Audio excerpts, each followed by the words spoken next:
dumb stuff is being said in the NBA as usual, folks. I just heard this. Brandon Jennings says that your boy, Agent Zero, Gilbert Arenas, was the best player in the league at the time when he was averaging, well, let's just say when he was in his peak. He was in his peak, we want to say those years when LeBron James was still a little kitty.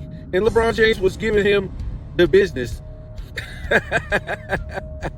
Oh, goodness, God. This is becoming too much, folks. Brandon Jennings, man.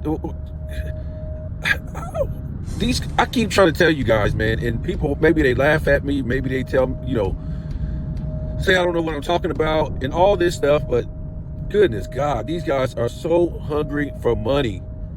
It's just like, can you get your own, because what a lot of these guys did, these NBA players, whatever like that, they took a page out of, the debate groups off of ESPN and Fox Sports, you know what I'm saying, where the Nick Wrights and the Shannon Sharps and these type of guys, they're liars, right? So you got to have a side.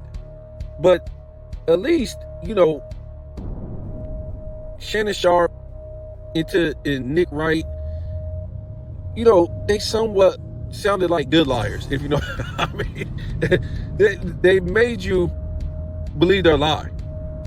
Not the real basketball fans, but the young people, they actually made them believe the lies. And, sometimes you will believe some of the stuff that they say because they, they'll tell half truths and they just like, fast talk. That's what they do. And they mix up a whole bunch of stuff with this stuff and that stuff. So your mind starts to just go in a whirlwind like, maybe he is right. I mean, they say some of the most ridiculous things in the world. When they talk about LeBron James, they say he's better than Michael Jordan because he's bigger, faster, and stronger. I never. That's a basketball skill? That's a basketball. But he got rolled by J.J. Barrera, Jason Terry, Tony Parker. What about some plumbers overseas? He got rolled by those guys in the FIBA, in the Olympics. I like that story, right? The LeBron fans always, he was young, man. He didn't get to play in the first Olympics. Bro, you got beat by some Argentinian plumbers. Ain't no way even Michael Jordan's collegiate team of 1984 is going to lose to Ginobili, a sixth man, in his Argentinian plumbers. No way, sir.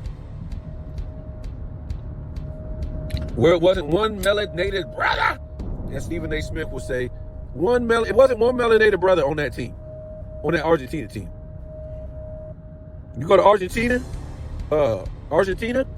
full of black people. I don't know the racism that's going on over there, but whatever. It wasn't no black people on that team.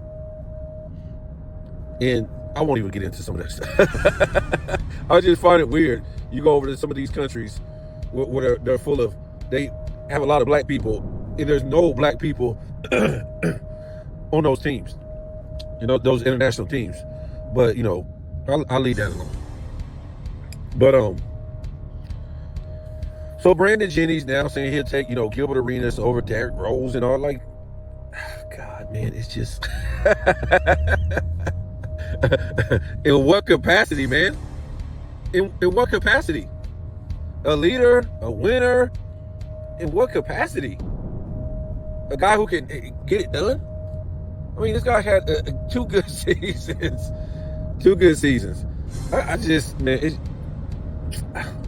I just keep telling you guys, yes, these guys, to me, they make millions. But they never made the contracts that we've been told. To me, I think it's just all entertainment purposes. And, we all know we need like some drama, some, soap operas, something to move the NBA. But this is beyond ridiculous. This is beyond ridiculous. And I don't know what Derrick Rose is going to say about this, but goodness God. I mean, the proof is in the pudding. You just can't make up stuff and be like, yeah, this and that, because this guy put up, this and that stats. goodness. So obviously, this is coming out the NBA offseason machine right here. That you better get across. That Shaq now is saying he could have won 3 straight with Tracy McGrady. He's saying he could have won 3 straight with Tracy McGrady. The same 3 he would have won with Kobe Bryant. Oh goodness. See, some of these things, they might be true. But why would you even say it? Why would you even say it? You did what you did, and that was it.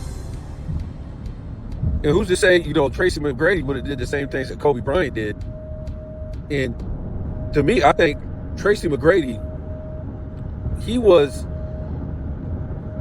I don't think he was a better shooter than Kobe Bryant. I just don't.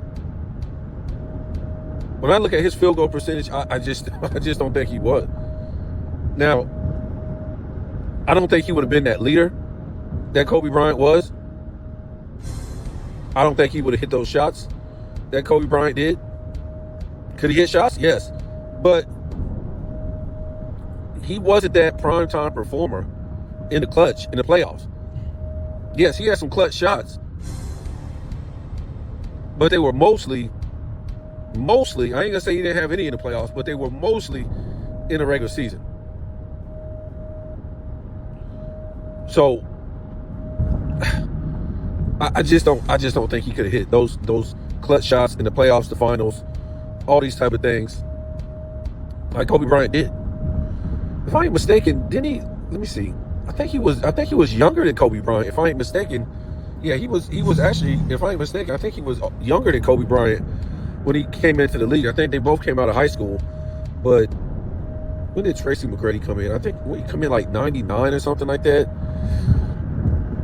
So to me, he would have been too young at that time to do the stuff that Kobe Bryant was doing with the Lakers. He would have just been way too young to do those type of things.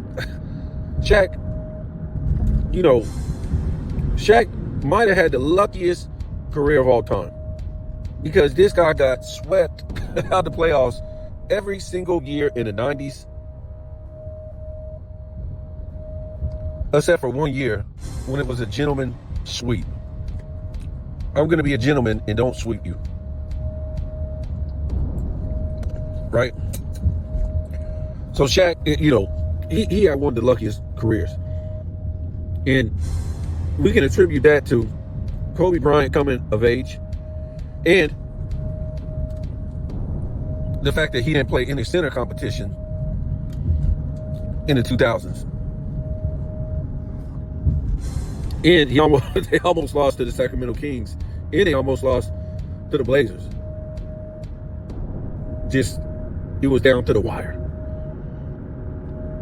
So nobody knows what the hell Shaq is talking about. This guy should have plenty of money. Plenty of money. His pockets should be full. Full pockets. They should be full. But like one guy once said, he had felt sorry for, a guy like Shaq. He felt bad for a guy like Shaq because, he couldn't move on with his life. He had to be, the industry's puppeteer and still sit at a desk. And this guy, I wasn't the only, I felt that way about some of these guys. But I heard this guy, he was just like, man, he just talked about celebrities in general and how the system uses them and they have no life. And basically, they have to do what the system tells them to do, because the system made them who they are. Now, he wasn't trying to say that Shaq didn't work hard or these celebrities don't work hard to where they got to or their status, because as you can see, Shaq got dogged out in the beginning of his career. You talk about Michael Jordan. No, Michael Jordan wasn't getting swept like that. Swept out of the playoffs like that all those years. But he was basically stating that, a lot of these guys, if you want fame, you're gonna have to sign these contracts. And the contract states that you have to work for us as long as we basically have our hand up your ass. And you can't do nothing about it. So basically, people like Shaq and Charles Barkley, and I'm not just trying to put it on them. A lot of these guys have to do what the system tells them to do. And a lot of people won't really notice what's really going on. You would think that, that's just what they want to do. They want to wake up and put on makeup and read from a script and cut, edit, do all these things because they really like to do it. No.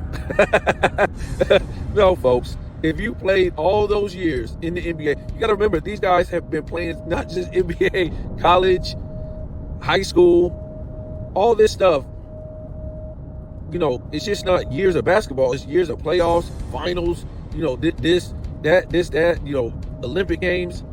And you finally retire, and you supposedly make tens of millions of dollars in your career, which amounted to hundreds of millions for some of these people. And then when you retire, you have to go back to work. Bro, that seems like just insanity to me. Insanity. I wouldn't know what to do. It's like I just hit the lottery and I won tens of millions of dollars. And I have to go back to work after that. I got to go work. That would be insanity. No, please stop. In the world that we live in, the adults are children. You have your children, and when they're young, they make up all these excuses of why they did this, why they did that. And we tell our children one day, oh, you got to face the music. You got to take responsibility. You got to wake up, see things for what they are. But adults are just like that, folks. They make up excuses. They're told, even when they're adults, to make up excuses because the TV tells them to make up excuses. Even through the biggest thing that adults clamp onto, religion and politics, those things tell you to make up excuses on why you don't want to live in reality. So what I'm saying is, adults in this situation will just make up every excuse, because we want to defend our celebrities. we want to defend them people because they're celebrities. They're the people with money. Those are the people on TV. Let's defend them. That's just something they want to do. They want to work. They like doing this stuff. We don't want to face the reality. As time goes by, and you start to get a greater knowledge of the world, which a lot of people aren't. That's what's surprising me about this world. I was like blown away how dumb people are. Now, there was a point to where I thought like people were really waking up. And then, basically the people who control this world, they said, well, take some of this. This will put you back to sleep. That's basically what they did. They put the sheep back to sleep. They put them right back to sleep. And then the children that was coming up, they really put them to sleep with their what we call pop culture. When I start hearing people literally, musicians mumble, and the music started to slow down, I was like, what the hell? What kind of children are these going to be? When they took the instruments out the music, and this is your new music beats. Tick, tick, tick, tick, tick. No harmony, no soul, nothing. No instant. This is your new music. People mumbling, and you can't understand a word of what they're saying. All the men sound like they ain't even hit puberty no more. They sound like little children. I'm talking about grown ass men. The women sound like little girls. I was like, man, they really did a number on these children. They really did a number. So, you know, they set the adults back in reality coming into the 2020s when they gave them a dose of what they did. I just can't even believe, even with social media, you can't even imagine how dumb the people really are today.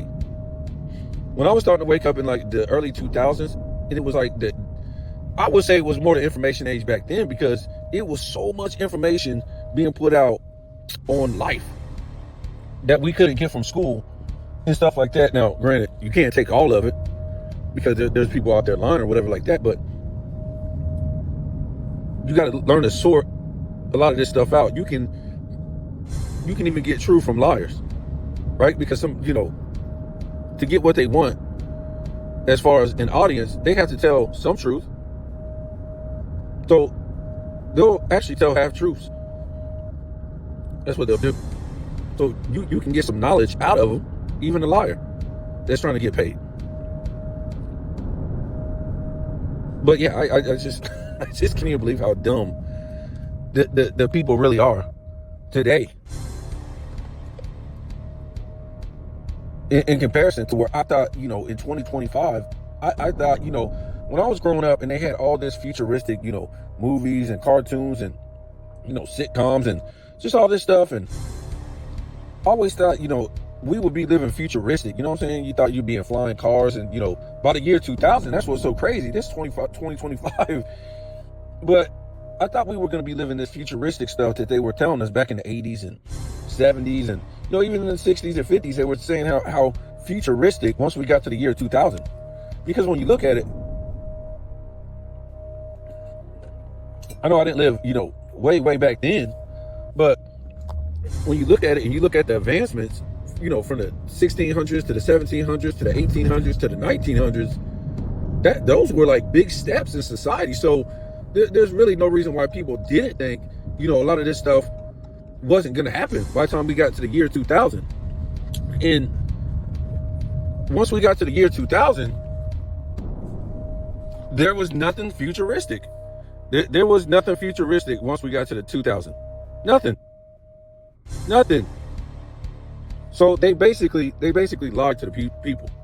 I mean, we didn't even get no futuristic cars. This was your futuristic lifestyle now. A touch screen computer, phone, and a touch screen in your car. That was the futuristic stuff. Are you kidding me? That's nothing compared to what we had seen in the movies and everything else. And we were sold and told about this stuff. I always laugh because, you know, the future, they have this car show every year, and they've been having it for a long time. You know, that futuristic car show, and how, you know, they're going to have all these futuristic cars on the road. Where they at? Nope.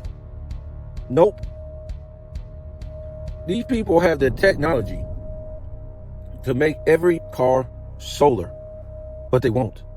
And I'm not talking about, you know, we done seen the, you know, some of these cars back in the day, and they had those big bulky solar panels just sitting on top of the car, and it looks ridiculous, and nobody really wants to get it. And I'm not talking about that. I'm talking about as far as, you know, putting solar, little solar panels in the metal to where you can barely even see the solar panels, and it looks like a normal car, all on the top of the roof, all through the car, really. But they won't do that. They're making too much money on gas. They're driving you crazy when you wake up every morning and you look at gas prices. You remember when you was young? I remember when I was younger, but a lot of you guys might be too young. But when I was younger, gas prices didn't go up like this, folks. They would go up like 2 to 3 cents, maybe 5 cents.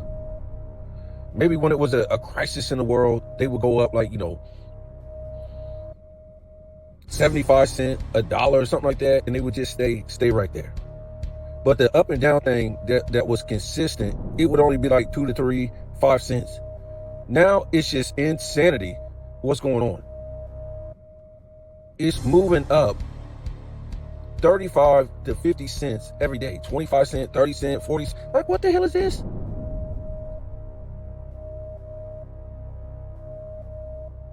And it's just, to me, it's just something that they do just to mess with your head.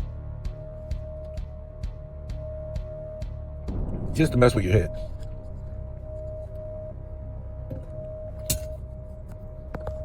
It's like, I'd rather you keep it at this higher price. I'd rather you just keep it at a higher price. That way, you don't bring it down to that lower price, and I feel good for one damn day. Because if I don't run and get that lower price, because I'm thinking, well, it can't shoot up 30 cents tomorrow, what's the crisis? So if I don't get that low price right now, or maybe I might see that price in the morning while I'm going to work, and I said, well, damn, can't wait to get off work and get some of that gas.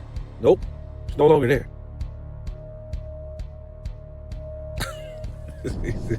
I'll tell you, boy, but you know, get back to, let's get back out of reality with this sports. And with Shaq, you know, I was talking about Hakeem yesterday, and that Hakeem in a back-to-back championship did something Shaq could never do, not even come close. Hakeem Olajuwon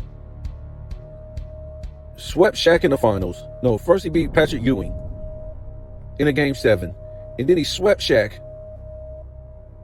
to win back-to-back championships, including, let's not forget, he gave it to David Robinson in those years too in the playoffs. So I'm not too sure you could put Shaq over Hakeem Olajuwon. Hakeem Olajuwon was just a better player. And when I put out that, I put that out yesterday, who was better, and it was kind of confusing. I took Kareem. When we looked at his numbers and stuff like that, it was just, he just came out the gate explosive. Basically, the first 4, 5, 6 seasons, the man was putting up like 30 and 16 while giving you 4 blocks and a steal and a half and 4 assists. That's what Kareem was doing like in his first 6 years. It was nuts. And then what we did, the first 9, and it was like 28, 14 rebounds, 4.6 assists, 3.4 blocks. It was just nasty. But the thing with Hakeem, he came on strong late. Not that he was doing bad or nothing like that, but you know, his scoring wasn't on the level of Kareem. And Kareem was just a better rebounder. But Hakeem, he came on late in his career as far as his stats and how they went up. So that's why a lot of people don't remember Kareem, because Kareem, after his 9th season, he started to go down as far as his stats. And that wasn't the case for Hakeem. Hakeem went up on his stats at the end of his prime.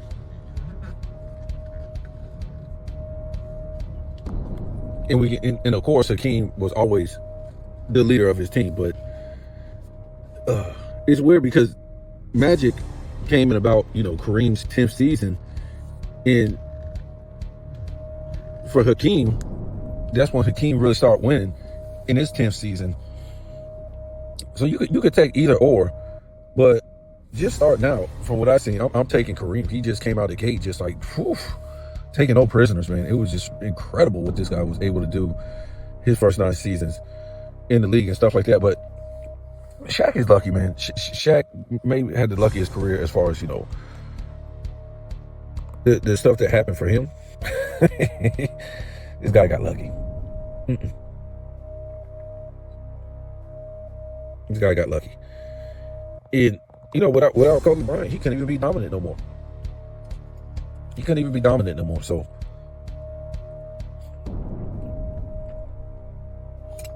I'm gonna get off of here, but yeah, I don't know what's more hilarious, the Shaq thing, or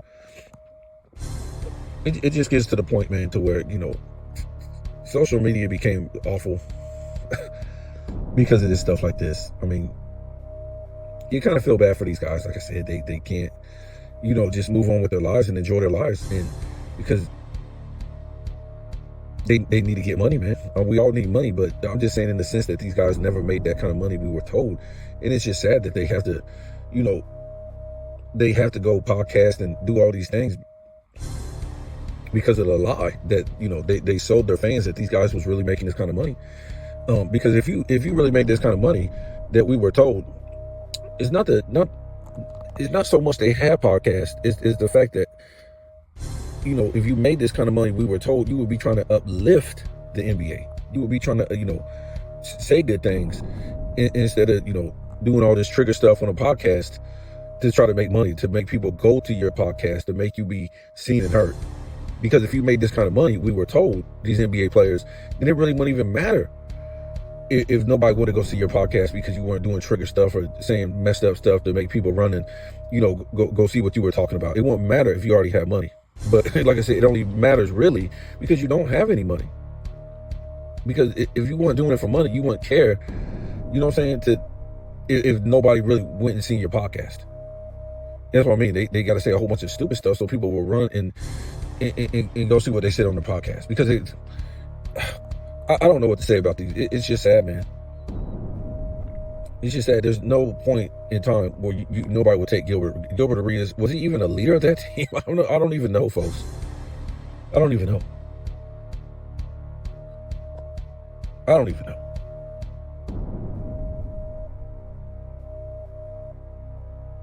I don't even know.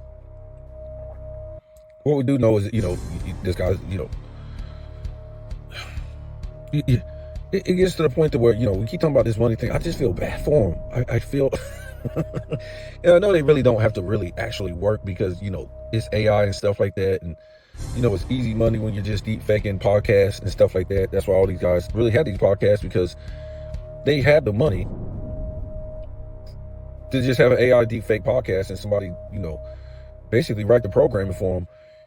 And that's it. That's why they do these things, because they don't really have to, you know, be there and put in the work and stuff like that. And they got the AI deep fake podcast. But still, to make any money, they got to say outrageous things. Look at Kenyon Martin.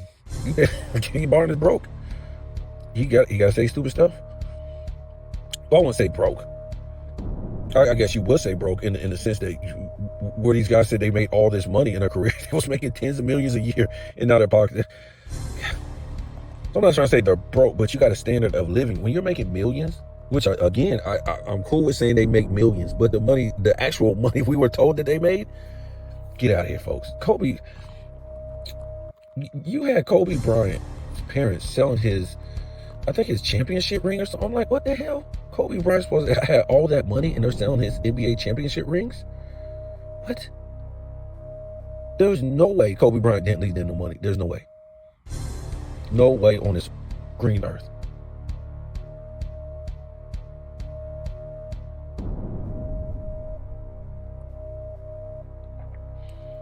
And they ain't the only one. I done seen countless. Did Michael Jordan sell something not too long ago? He sold a pair of shoes or a jersey or something in auction. And I'm like, but why would you though? Yes, it's millions of dollars, but you have billions. Why would you sell something like that? It was like an NBA Finals jersey, something like that. I'm like, but why though? Why though? If you have $1 billion, why would you sell that? That's something, it's priceless when you're passing it down to your family. Why would you sell? Like, I don't understand that. A lot of these NBA players and football players, yes, if you was broke, I could understand it. If you was broke, I could understand it. But let me get off of here, man. I gotta go. It's just, the NBA is a weird place, man. And we can attribute this to LeBron James. His image totally changed the NBA. Totally changed the NBA to losing, choking, you know, men acting like children, you know, men not wanting to play the actual game of basketball anymore because they were too challenged to play it like guys in the past. They were too challenged. It was too much of a challenge to play like these guys in the past. So they had to change the rules so these guys could look better. And then after they changed the rules for these guys to look better, they said, oh, these guys in the past could never do it like us. Well, wait, no, you're right. They can't, because they didn't get the rules changed for them so they could play like that.